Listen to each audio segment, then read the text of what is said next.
Okay, now am I audible? Now can you just respond and then let me know if you can hear me?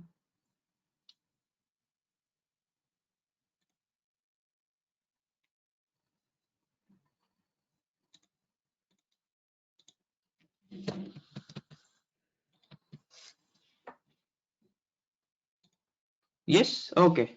Great. So we'll just wait for one minute or 2 minutes so that all the others also can rejoin and then we will continue. Okay.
Okay. Now I'll just reshare my screen. I think now my screen should be visible.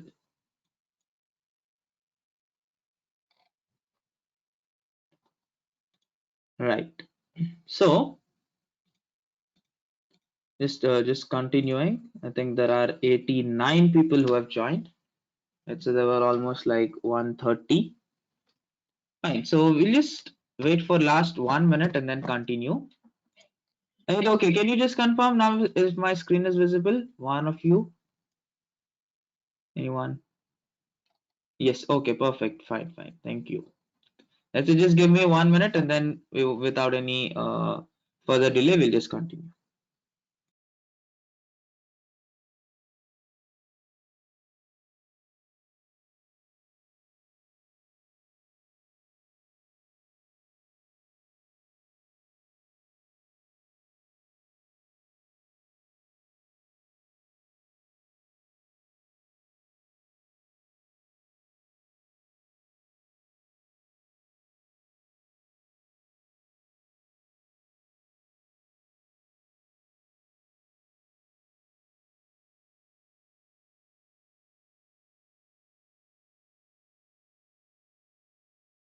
Okay, right. So let us just start off from where we left. So I was telling that in one internet minute, these are a few things. One small region, they've taken this analysis and then they've given us details that, okay, these are the few things which can happen in one internet minute, right? So it's just a start. So just going to the topic of what are malwares, right? So it's now we are actually getting into something which is important, right? So what are malwares, right? So you might have heard about all of these things like worms, malwares, viruses, ransomwares, right? So all of these things you might have heard of very often, right? So now we will see what are these malwares and then understand a little bit about the different types of malwares which are available or which are prominent and which from which you can actually be affected, right? So first, speaking about what are malwares, right? So these include something like virus. Your virus is a malware, right? There are different options or variations in your malwares. Okay, so basically all of these things infect your computer or your phone in one way or other, right? So if I speak about the first thing, let's say there are different types of malwares, right? So there is like a virus, a worm, a Trojan, rootkit, spyware, a threat, which is a blended threat, remote access, adware, exploit kit.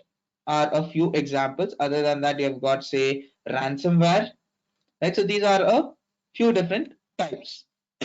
So what happens in a virus, right? So virus is something which, if it's actually like going to be in a file like a exe file, or it comes attached with any of the files that you are going to download. Okay, and what happens is, as soon as you click on some icons, or if you click or open some applications, it's going to spread, and it's directly going to infect your PC, right? So this is virus, very similar to virus. Now what happens in viruses are that unless you click, unless there is some user action, right, so it's not going to spread, it's not going to infect, right? So you might have seen previously that if you have got some data on your pen drive, and then if it's attacked by Trojan or a virus, that's so what you would do is, as soon as you come in, say, for example, this used to happen a lot. Whenever I used to go to a cyber cafe to get a printout, right? So most of our documents would be in a pen drive, right? So it used to be in our pen drives itself, and then we used to go get the printouts and other things. So once done, if I just come back and plug it into my system again, right? So 90% of the times it would happen that all of my files will be converted into shortcuts. Right? So it's like there would be some virus attack or some trojans which are there inside it. Right? So and most of these things would be like hidden, right? So there would be something like rootkits also. The files would be hidden, or there would be some unwanted exe files, or there would be a file which is exactly what you might have added onto that pen drive, but then it's not doing the work of that. It's just opening and then not really displaying anything. Say if it was a PDF file, it's not really displaying the contents of that PDF, right? So these are the things which would be that. And then, sorry, there are worms which spread automatically, and then it spreads to a network by replicating themselves. Right? Trojans are some files or some applications which are disguised as genuinely looking software, or it's like disguises itself as some desirable or useful code, like a legitimate software. Rootkits are some things which gives hackers remote control of a victim's device, and then these are hidden deep within the PC, right? So it's like rootkit and remote access, you can say they are somewhat similar, controlling the PC from a distance. So if I speak about remote access, right? So we have got these things like there is AnyDesk, and then there is this TeamViewer, right?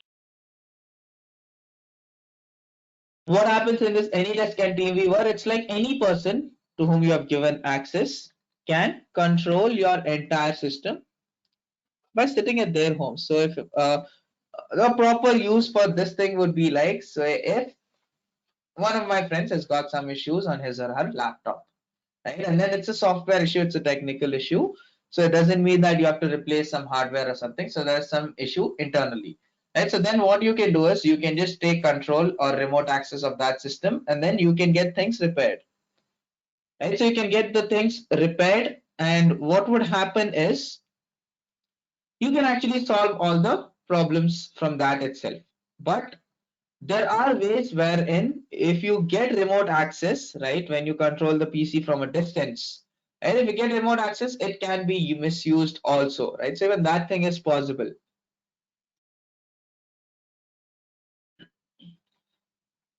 Then coming to the other different type of malware, right? So it would be like a spyware, right? So what's a spyware?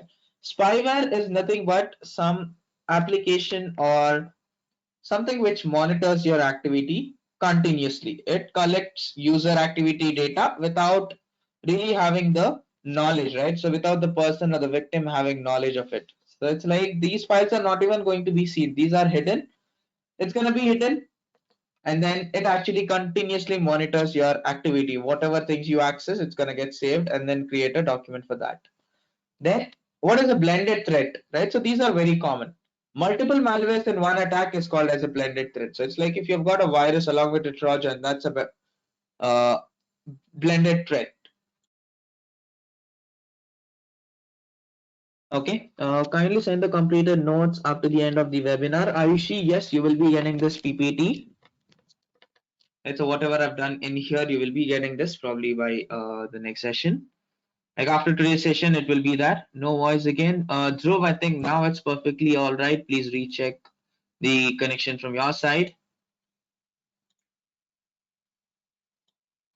Okay, like activity on in Gmail. Yes, ask her. I just want to see Navratna. Yes.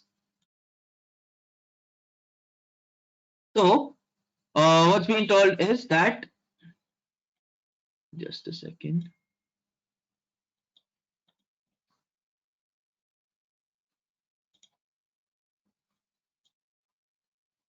Okay, actually, the questions are getting all like shuffled up.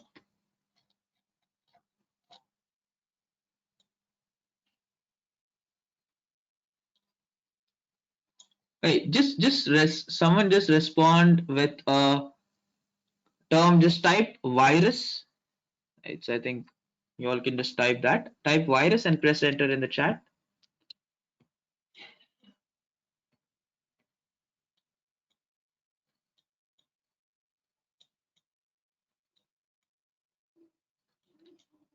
Okay.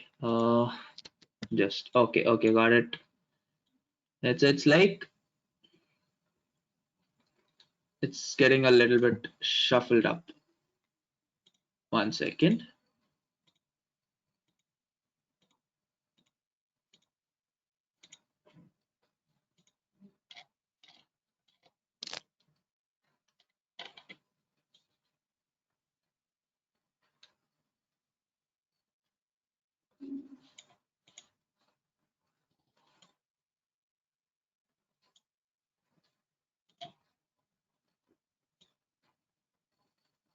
Okay, perfect.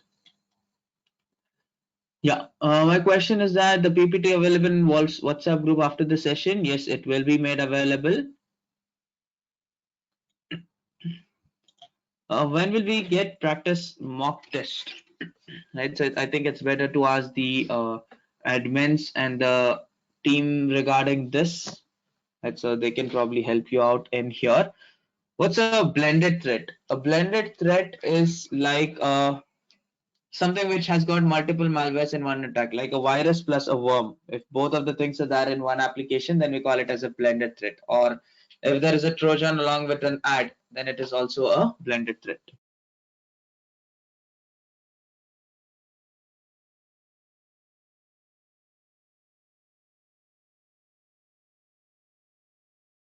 Okay.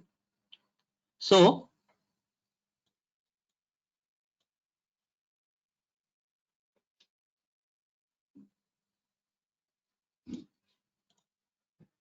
yes, Navneet, you can.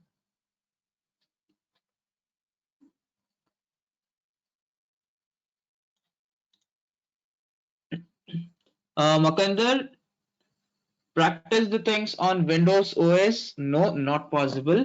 You will have to download and install the thing about Kali Linux, right? So I'll just tell you what all things you have to do.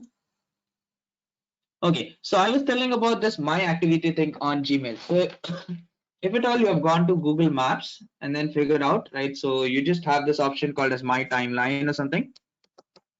In your maps, you will have this option of my timeline, right? So you just go to that thing and then your timeline is the thing which you have to go to. So it just takes your location history. It just shows you in the background every place that you have been to. It's gonna record and then update it there. Right, so it'll show you according to the days, according to the trips, where all you have been, right? And then what are the insights? What are the places that you have visited? What are the cities that you have visited? What is the place like? It's gonna categorize into different things like what are the hotels that you have visited? What are the airports, sports, food and drink places? Every single thing it's gonna have a record. Sham, it's supposed to be on the group.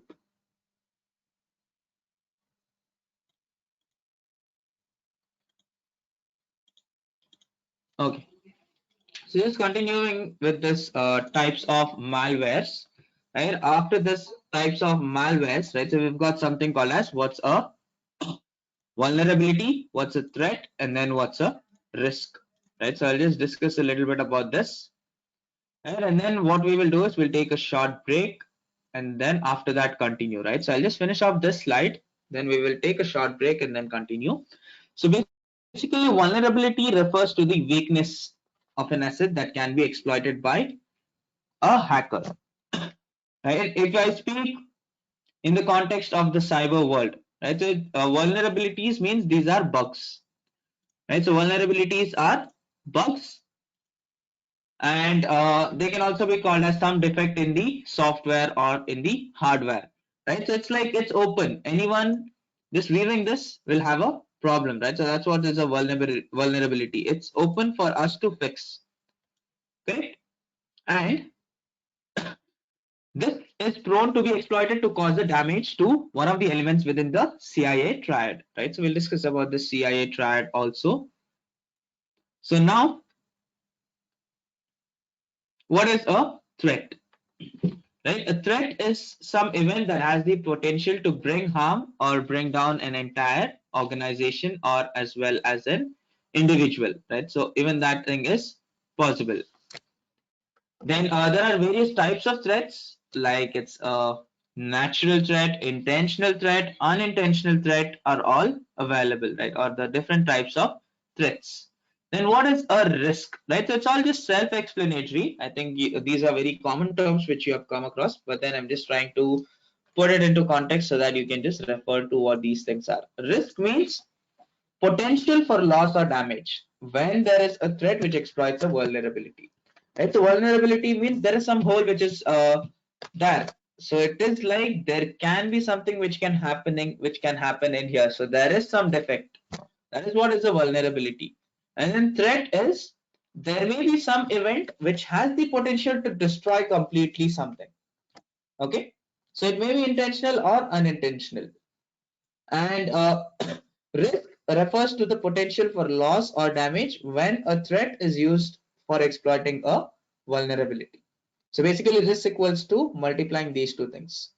So all we do is risk management, which is very important and useful or key in cybersecurity. That's why I think you had seen when we saw about the salaries and what are the different profiles, right? So that we had seen that risk management is one of the highest paid jobs, correct?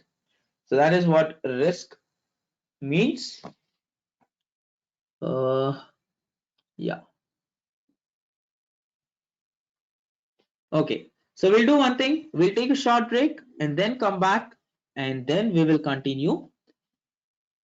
Yes. So, okay. In here. Right. So we'll take a short 10-minute break. 8:45 we will continue. Okay. Send to all. I guess yes. Fine.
All right, welcome back.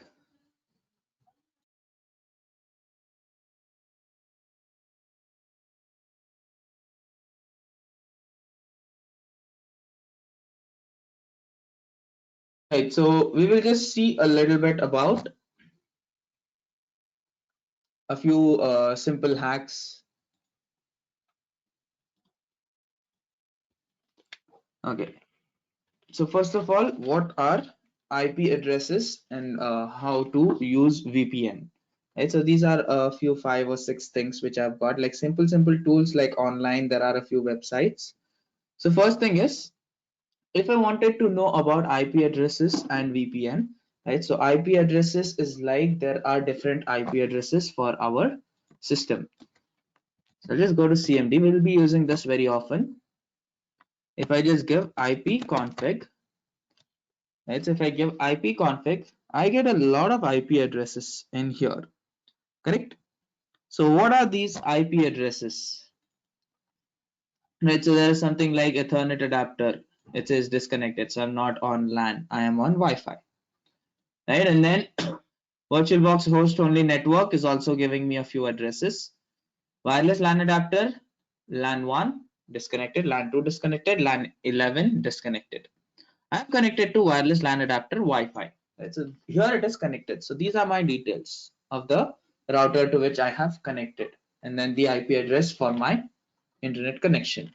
Now there are two types of IP addresses. IP address is a protocol in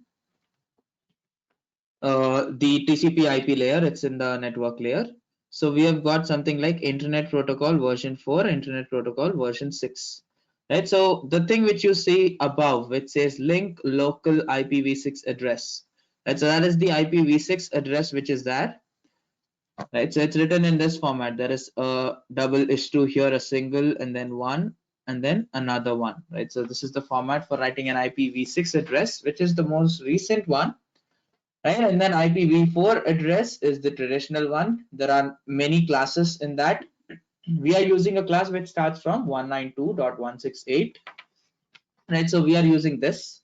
So my system's IP address is 192.168.1.52. Right, so this is my system's IP address. Right, and then there is something called as a subnet mask. Right, so it's giving me a 255.255.255.0.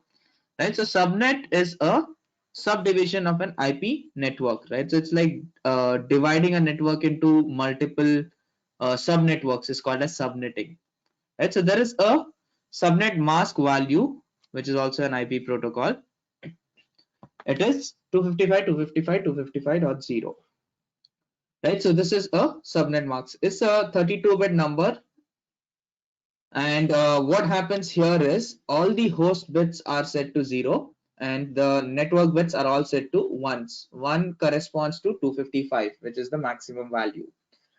Right, and then the default gateway is 192.168.1.1. Right, so probably for all of us the default gateway is going to be the same IP address. Right, so it's 192.168.1.1. Right, so what is your default gateway? How you can find it? Say if you wanted to find it on your phone, right? So you can just go to the advanced option in your Wi-Fi networks, right? So it's like the default gateway's IP address will appear there if you wanted to find your own thing, right? And then if you ask me, is the default gateway same as an IP address? Right? So default gateway is an IP address itself, but then it is the IP address of your router. So let me be a little more clear on this. So if I just search for this default gateway, right, maybe I'll just take 192.168.1.1. What happens if I do that is it will take me to the router's default login page. Right, so this is going to take you, if you are having a TP-Link router, it will take you to that page. If you're having a D-Link router, it's going to take you to that page. Right, okay, it's actually taking a little long. But then yeah, this is what it does. If you've got some Cisco login page, then it's going to take you to that login page. Right, so that is what is the default gateway. So basically, if you wanted information about your network adapter, this is what it is. So I have got a network adapter which is probably like a gigabit, or I think it's an Atheros network adapter, right? So you'll have different network adapters depending on what systems you are using. So now, how did I find all of these information? By giving ipconfig, right? So by using this, I found out about all of these network details, right? So this is one thing about IP addresses, right? So it took me to this, right? So I've got this Exital Fiber as my ISP, which is the internet service provider, right? And then they have got this GX as the router partners, right? For that, this is the login page. I have to give a username and then a password, right? So this is the admin login page for my router information, which is the default gateway, right? So for you, if you have got some ACT or Airtel, you will have the page according to that. And if you're using a D-Link or a TP-Link router, you will have the login page according to that, right? So these are a few things about IP addresses. Now coming to what is a VPN, right? So just understanding about VPN. And so I think most of you are already aware of this VPN. VPN stands for Virtual Private Network. Right? And then there are various extensions, there are various softwares. But basically, what does a VPN do? Right? So a virtual private network routes all of your internet activity through a secure and encrypted connection. So what happens is, if you want no one else to track you, if you don't want anyone to know about the location, if you don't want to be tracked by using different methods, right? So it's like tracking is very simple. Just by using IP addresses, you can track people. Right? So right now, whatever IP address we saw on my system, which is 192.168.1.54 or 34 something, right? So that is called as a private IP. Right? And then there is something called as a public IP, right? So in this, we will find out about that in the fourth step. What is a public IP address? Public IP address is something which is going to be same for all devices connected on a network. Say if I am connected to this Exital Fiber, and so which is my ISP, and any device in my home connected to this Wi-Fi will have the same public address, public IP address. But since we are using individual machines, like my laptop is going to have one private IP, my phone is going to have another private IP, another laptop will have another private IP. Okay.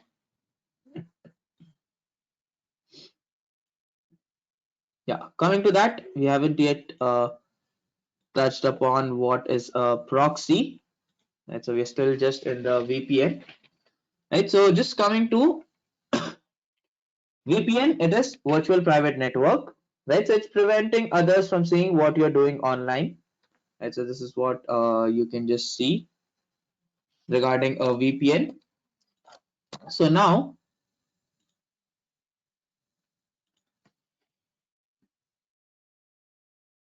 if I just take an example of a VPN, right? So there are so many VPNs, some of them are free, some of them are paid. In fact, most of them are paid, very few of them are free. Right? So virtual private network extends a private network across a public network and enables users to send and receive data across shared or public networks. Okay. So what does a VPN do, right? So there is one very nice explanation in one of the websites. Right? So this thing I just told you, right? So there is this thing like, we will go to point number 4 here. Find my IP. What is my IP address? Then I will explain you the part of what is a VPN. Okay. Yeah. Just coming to that. What is a router? Right. So it's like you need to understand modem and the router first. Okay. You've seen what's this internet gateway. Right. So what's a modem? What's a router?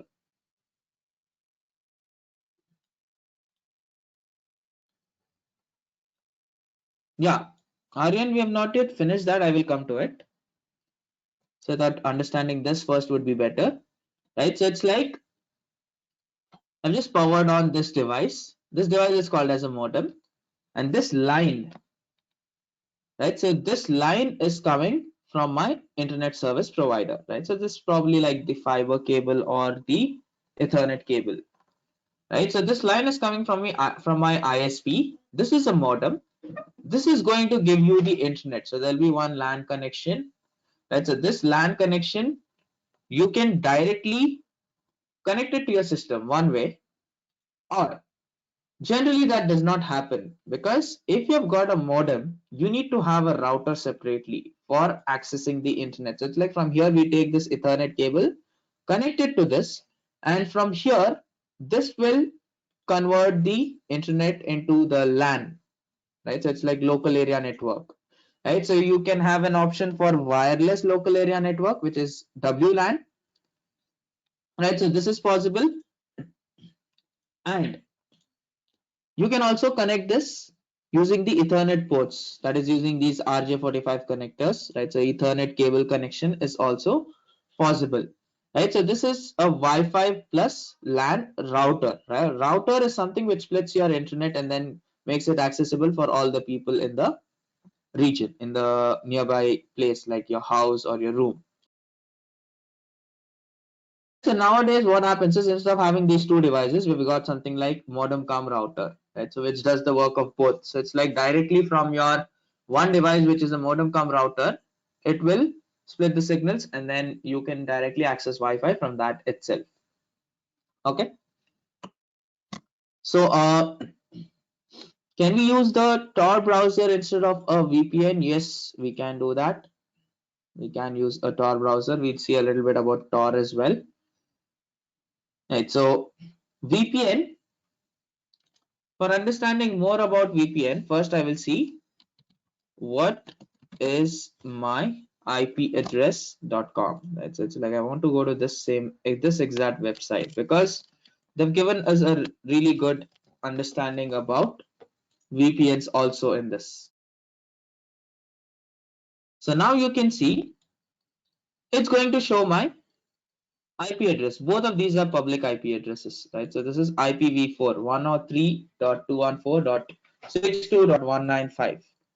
Okay, so this is the public IPv4 address, right? So it's giving me the IP information that my internet service provider is this, Exitle, city Bengaluru, region Karnataka, country India, right? So I'm at this place right now, and it's even showing my approximate location just by using my IP address, right? So the thing is that you should never share this location or data with anyone else, right? So here I'm showing it to you right now. Probably if you have got a little knowledge about this, right? So you should be aware that just by using IP addresses, you can track down a person, right? So it's like, be very careful when you share your IP addresses, right? So don't make it visible to anyone in public.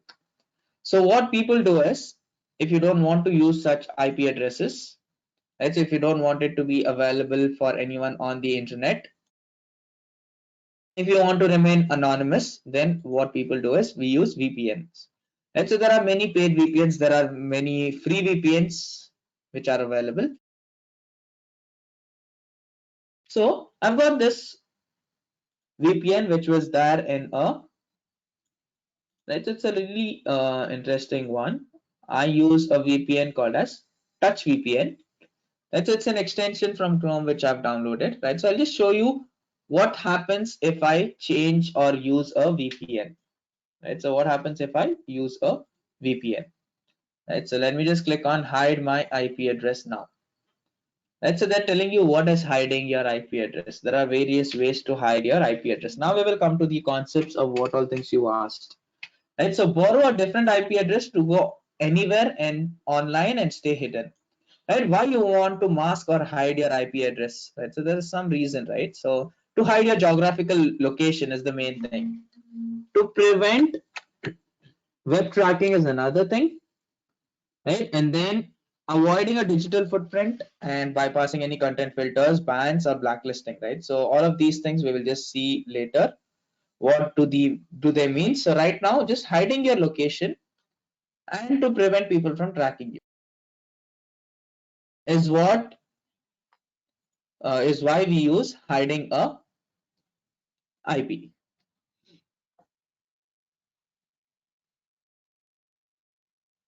Just a second. There are various ways to hide your IP address. So it's like you can use a VPN, which is one of the best ways to hide your IP, right? One example I've given you, Touch VPN, right? So what happens in VPN? Right, so you can prefer a VPN over a proxy, right? You should understand what is a proxy as well. So what happens in a VPN is that you'll have high speed bandwidth, much more usability, a very secure connection, private access to all the block sites, and the ability to choose the country and city where you appear to be, right? So these are some advantages of a virtual private network.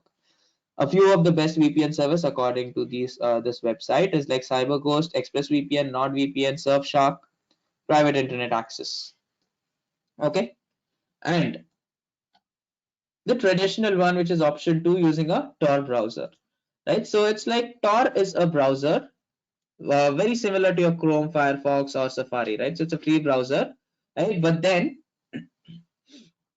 what it does is it hides or conceals your IP address every time you go online anonymously.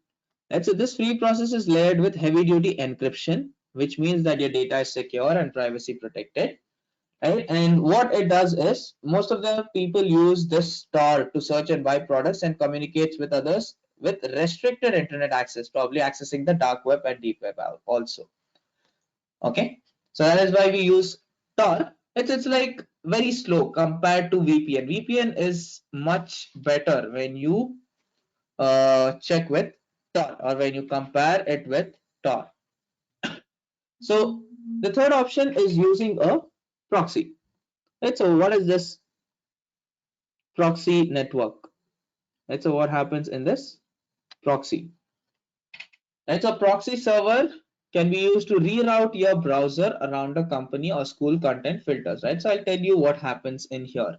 So you can actually have lots of risks in using free proxies to mask your IP address, right? So most of them will be like they'll reduce your internet connection speed, right? And then it's not legal in a few places to use this, right? So what you have to do is you have to search for a dependable proxy network, right? And then what happens in a proxy? Say I'm in a college, right? So if a proxy is enabled in most of the times it's enabled in the labs, right? So to restrict people from accessing some websites, right? So it's like on a computer in your lab in your college, right? So if you have got this option of restricted access to open up YouTube or to connect a pen drive or say to download something from some particular sites or to open some sites or to play games, right? So if there are some restrictions, it's all because there is a proxy, right? So you will be connected to a proxy.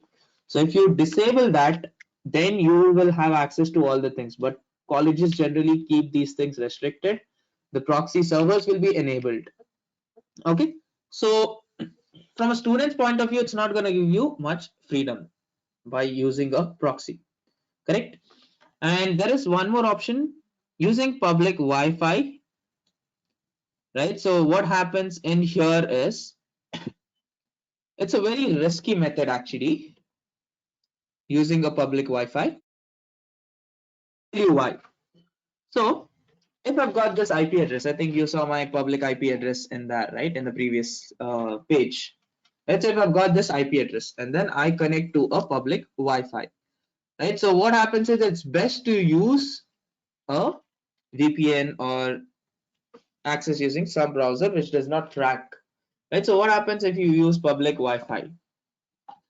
First of all, whatever you browse, it's going to be at risk because there can be a third person intervening and then checking what you can browse, right? So there will be people wherein they just come up to coffee shops. Where do we find public Wi-Fi's? Mostly at railway stations, in cafes, in coffee shops. And so what you can do is just take a small device. For example, take a Raspberry Pi, right? So it's got all of these functionalities, right? So what they can do is they just add some software in that wherein if there is a router, say I am at some place, probably some coffee shop, nearby coffee shop, there are hundreds of people and then it's known for its free Wi-Fi and other things with all the facilities, of course. But then people, there is a talk that okay, yeah, the Wi-Fi here is really good. You can stay for a really long time. It's not really a problem. And so it doesn't bother the people who are there, right? So the company or the coffee shop owners, right? So it's like all of those things. So what a person can do is just take a small device, take a mini computer or something, right, which is Raspberry Pi. It's a portable thing. Just set up a server such that you duplicate that router or that internet thing. And then instead of people trying to sign into that network, that Wi-Fi network, just give the same name for your Wi-Fi network also, and just enable that and keep. Right, so since that is a free Wi-Fi, one thing is instead of connecting to that Wi-Fi, they can connect to your Wi-Fi and then you will get access. Right, after getting that, you can directly send viruses onto people or onto people's systems, right? So you can send any type of malware. And using that malware, you can actually get access to all of their data, starting from the contacts, credit card, debit card details, all the other information is also possible, right? So it's like be very careful when you connect to a free Wi-Fi, which is open, right? So in an open network, right? So be very careful, especially while connecting on your phones. If you connect it, make sure you turn on your VPN and then only use. Because if not, if there is a person who knows a little bit of hacking and then who knows how to use all of these things, right? So very easily you can be a victim and then lose all your information even without you being aware of it. Okay. And so these are a few things.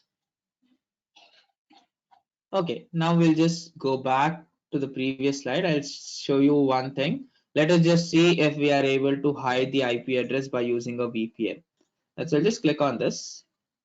Right, so this is Touch VPN and extension which I have got. Right, so switch location. I can select any location. Right, probably I'll select Netherlands and just click on connect. Right, so it's an extension of Chrome which I got. I use this, right, because it's very much accessible for me. Right, browsing from Netherlands, and then this is all the details and everything. Right, the IP was 103.214.62 and 195. Let me just refresh this page now, and let's see if it is getting updated. Right, immediately you can see that the IP address has become different, 92.38.148.60. Right, so it's showing me some other thing. Right, so it's showing me a country, United States, California, right? Because I have selected a VPN, right? So it's not necessary that I think I've selected Netherlands or something, and not necessary that it shows you that location itself, right? So from that server, somewhere else, but it is going to mask and hide your IP. Right, so it is supposed to be India Bengaluru, but then no, it has changed it, and then it is sharing from some different place. There is a completely different ISP. So now if someone wants to track me, it's very difficult because this is not my original location. This is not my original IP address. So I'll be like, okay, go ahead, take my IP. You're not gonna do much about it. Right, so this is something which happens when you enable your VPN. Now the speed can vary, right? So it's like right now I have got almost 100 or 150 Mbps speed on my internet in here, but here right now it's just giving me like 4.98 Mbps, right? So the speeds can vary depending on the connection status, right? So you need to check that also. If it's not working perfectly fine here, go here or select the best choice. It's going to give you the highest speed and all the bandwidth and everything. Okay, that is a little bit about your VPN. Okay. How can we track other people with their IP address means on which platform? Abhishek, we will be doing that using Kali itself. I will show you practically how we can do that. Yeah. Okay. I think now all of your doubts should be cleared. Right. Okay. One thing. What is 1.1.1.1? Right. So it's actually an IP address. You can say for Cloudflare. Actually, I guess. It's like it's not a VPN actually.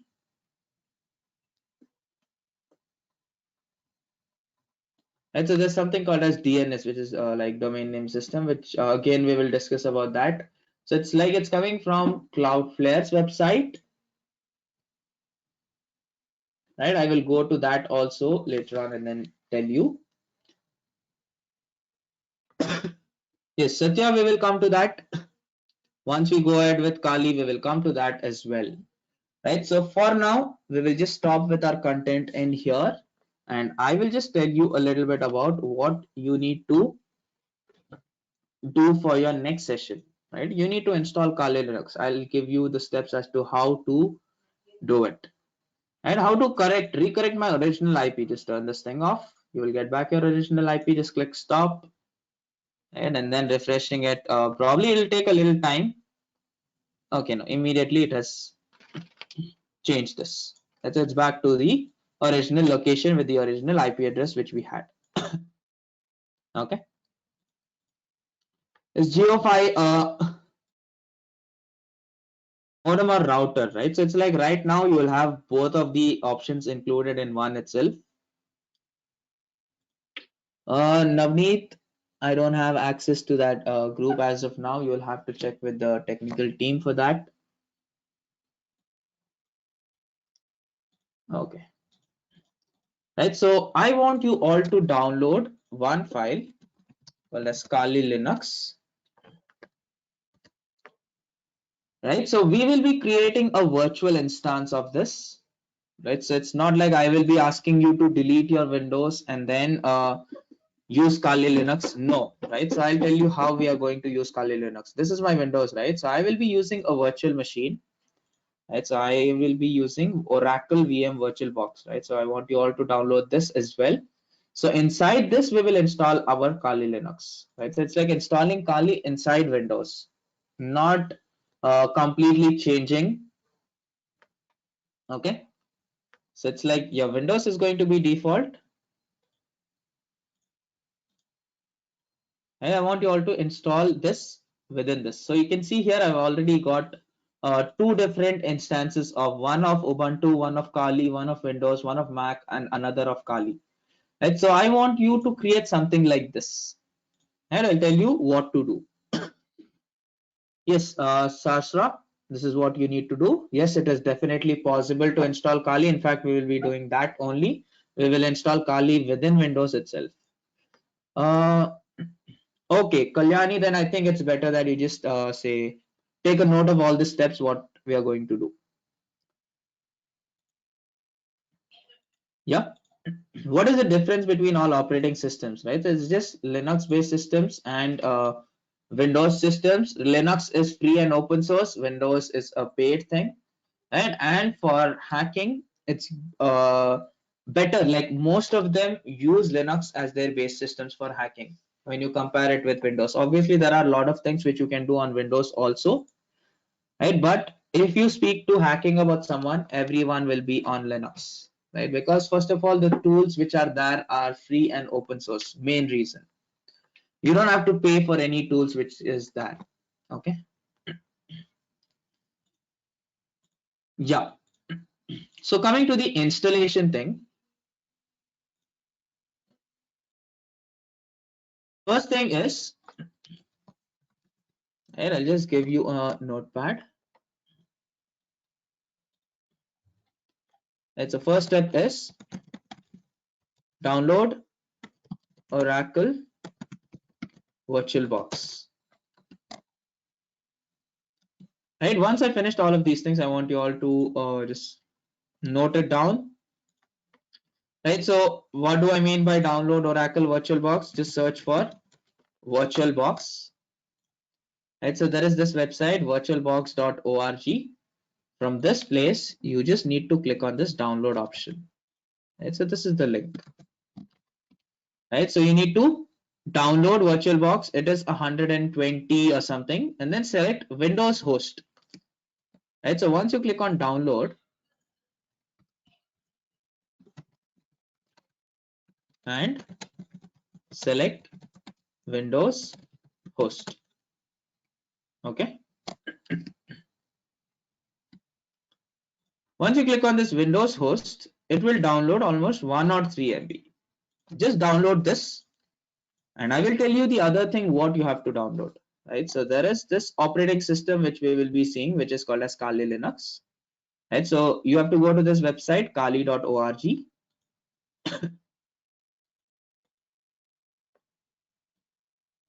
right? So you've got different options. Since we are creating things virtually, we are using a virtual machine or a VM. That is a short form called as VM, right? So very similar to VirtualBox, you've also got something called as VMware. Okay, so we are going to use VirtualBox, and on this we will download the virtual machine for kali.org. Like this operating system, we will download it like a virtual machine. This is like for your normal, if you wanted to do it for instead of Windows, then you would be using this option. Okay, for this virtual machines, we are going to use this option. Okay. After the session, may I hack my neighbor Wi-Fi? Right, so definitely not suggested. Right, so if they come to know that it is being hacked and then they go and register a complaint, right, without their knowledge, then you can be in trouble, Nikhil. Right, but then, yeah, we will see about hacking. We'll see a little bit once we start. For that, first of all, we need the operating system. Okay, how to install in Mac? Vibhuti, it's like first thing you have to get VirtualBox for your Mac. There is an option for Mac OS. Right, you have to install it in that, and then virtual machine can also be downloaded or installed. The Kali virtual machine. I missed this term. Aryan, we have not yet gone to all of these things here, right? So it's like we did not see this, we did not see this yet. So we have just covered this and then this part. We will be doing about that in the next thing. We haven't really finished that part yet. Right, so we'll come to it, not to worry. So just click on this virtual machine. It's going to take you down to this option, right? So it's like the most recent version is 2021.4, right? So in virtual machine, Kali Linux is available depending on your system. If it's a 64-bit operating system or a 32-bit operating system, you have to download this file, which is almost like 3.7 GB, right? So this is one issue. That's why I'm telling you prior that you have to get this thing installed, right? So this file is a whopping 3.7 GB because it is containing an entire operating system, right? So you have to get this thing downloaded. Fine. How you do it is up to you. I will tell you what to do if this is the thing, right? So how to identify if yours is a 64-bit or a 32-bit? Just go to Windows, that is my computer or this PC. Right click in this empty region, click on properties. You will have an option which says it gives you all the details. So you just need to check system type, 64-bit operating system, right? So if it is 64-bit operating system, you are going to download this one, VirtualBox 64. If yours is a 32-bit operating system, then you are going to download this thing, which is almost like 3.1 GB, VirtualBox 32. Okay, clear? Just do it till here, till this step, just these two things. It's a download Kali from this website for VirtualBox, right? So you can probably take a photo or a screenshot of these two things, download these two things, and then keep it ready, right? So that's all. Rest of the things I will tell you what to do, how to install it, and how to use it, right? So if you download this file 64-bit, it will download a thing in orange color. Okay, it's going to give you something like this, which is like 3.6 GB. It's going to download a zip file for you, right? So this is the file which is going to get downloaded. Fine.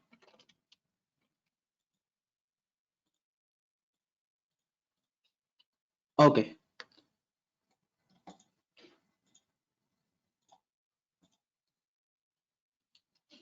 Fine. Have you all noted this thing down? So basically, if you don't want to type all of these things and keep, you can just search for VirtualBox. You will get this as the first link. Kali Linux, you will get this as the first link. Okay. Yeah, so it's just these two things.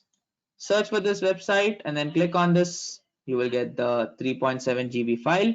This is the other 100 MB file to download the VirtualBox. Nothing much. That is the only thing I've told. I think you haven't really missed anything. Once you put in this message, I have done this.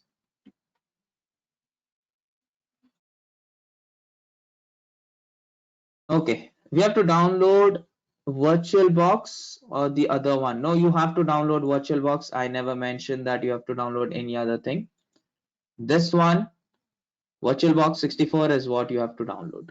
Okay. What we have to download first doesn't really matter, Arvinda. You can download anything in any order. I just want both the files ready with you. That's it.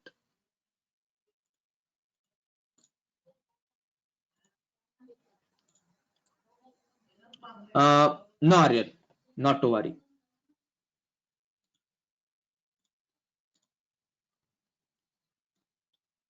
Okay, Pratham, any specific part which you're facing an issue with?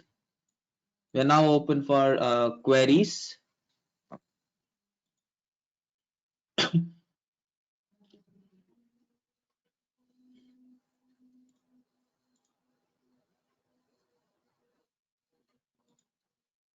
One second, one second. Okay, I already installed Linux in VMware. Balaji, if you have got Kali Linux in VMware, not a problem. We can use that. Do we have to install it as well? Gaurav, yes. I will show you the steps to install. If you're already aware of it, you can go ahead and then install. And if not, I'll tell you what you need to do, how to get it installed and everything. As of now, I just want the files. Okay. Any specific programming languages to learn in cybersecurity? Abhay, so it's like for learning complete cybersecurity, there is nothing specific. You need to have knowledge of all the languages, right? So it's like you need to know about shell scripting, you need to know about Python, you need to know about Java, you need to know about C, you need to know about Node.js, right? So it's like different things can be created from different programming languages, right? So whichever you are well versed with, you can use that, right? And then if you want to be a cybersecurity enthusiast or if you're dealing with ethical hacking, right, so it's very important that you know all of these things.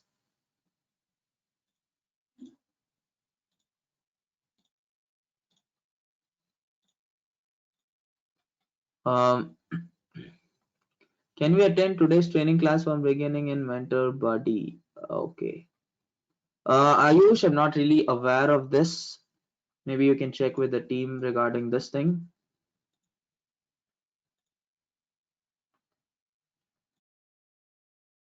After choosing Windows host, what is the next step? Because it's just like it will open up a dialog box and then just you have to do next, and then it will start downloading.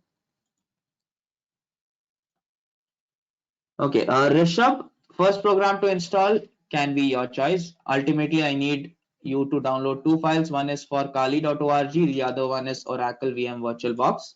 I'd say if you know how to install these things, you can go ahead and install it also. If not, downloading it is sufficient. I will tell you how to install. Okay. Surabhi, it will be informed to you later on.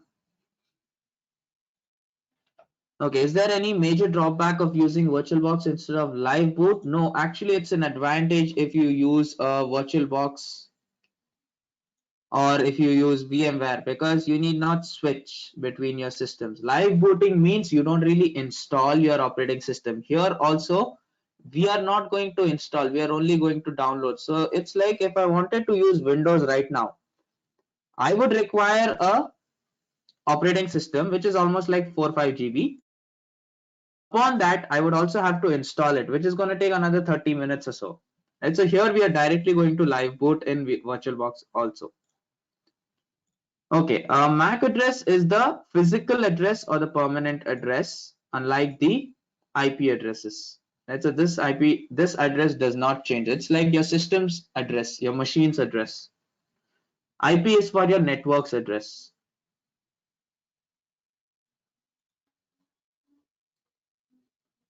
Is it enough to install? Yes, Navneet, you can install. How can I know that I'm being tracked or not? Right, so there are a few tools. It's like you cannot really know directly, right? So you will find some files missing, or you will find some changes in your apps. That's when you should know that you are being tracked.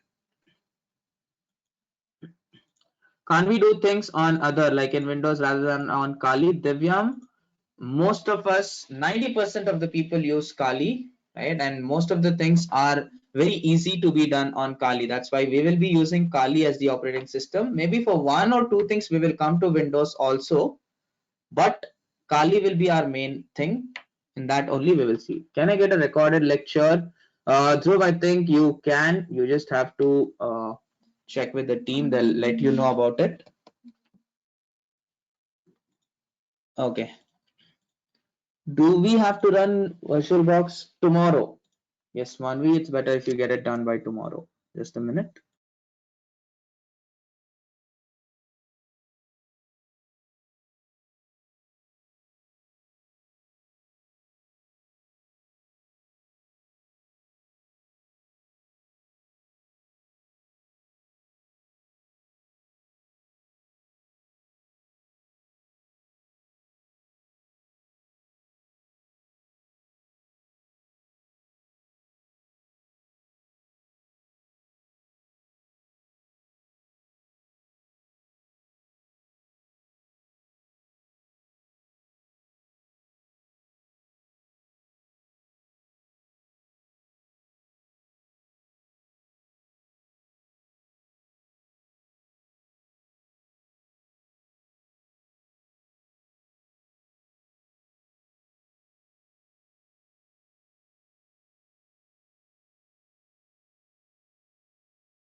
Okay. Um. Okay, Shreya, we are at the end. We will stop here. Right? Any other queries? We will take up in the next session. Right? So VPN, we can easily hide our location. How the hacking crimes are identified and victims are caught. Right? So it's like as easy as it is to hide your IP addresses. Right? So there is an access for people that they can also detect and catch. They will know how the IP address have been changed. Right? So all of those things you can actually see. Even that is possible.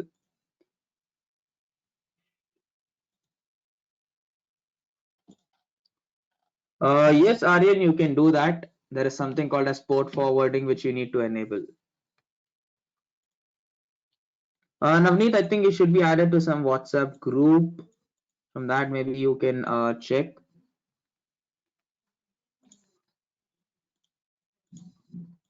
No, you need not download VMware.